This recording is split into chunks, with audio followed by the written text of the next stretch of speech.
আসসালামু আলাইকুম। মা রাফিয়া ফার্নিচার ও সেন্সি নকশার পক্ষ থেকে সবাইকে জানাই আন্তরিক শুভেচ্ছা ও অভিনন্দন। ইতিমধ্যে আমরা এক সেট রজনীগন্ধা সোফার কাজ করতেছি, কালারের কাজ চলতেছে। তো কাজটা অতি চমৎকারভাবে করা লাগবে। আমার এটা নিচে এক সৌদি প্রবাসী সম্পর্কে মামা হয়। যেহেতু যেহেতু সোফাগুলো কালারে চলছে, আপনারা কারোর প্রয়োজন মনে হলে অবশ্যই যোগাযোগ করবেন আমাদের সাথে। মাওরাফিয়া ফার্নিচার ও সেন্সি নকশাঘর।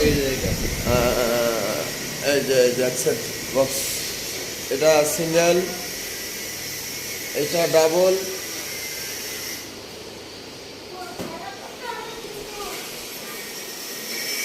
এইটা ডাবল। ধন্যবাদ সকলকে। ফার্নিচার নেওয়ার জন্য যোগাযোগ করতে পারবেন আমাদের সাথে। স্ক্রিনে দেওয়া নাম্বার 01-728-99-2239। ধন্যবাদ।